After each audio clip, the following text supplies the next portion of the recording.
Hello, Cameron here, just out in Te Puke, Bay of Plenty with Jordaan Contracting. Yarpy's just taken delivery of his new 3 metre SmartDrill.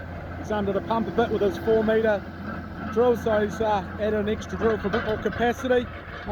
Just thought I'd show you this drill. It's quite undulating up and down conditions here, and the SmartDrill's following the ground contour really nicely. So you can see there quite big truck ruts in the paddock being left, and the drill is following through that nicely. The Guttler roller is pressing down that maize stubble, and then when you look behind, there's no seed or anything left on top where there's down through those undulations. So a few people have been asking what it follows the contour like in those uneven conditions. So this paddock, as you can see, is pretty up and down. So just thought I'd show you that. So if you've been wondering what they're like in terrain, it's a pretty good example of how they handle it. Obviously with the short spacing between the front disc and the roller only at 1.2 metres, and on the 2-point hitch it follows the ground contour pretty well. So just thought you'd be interested in that. Cheers.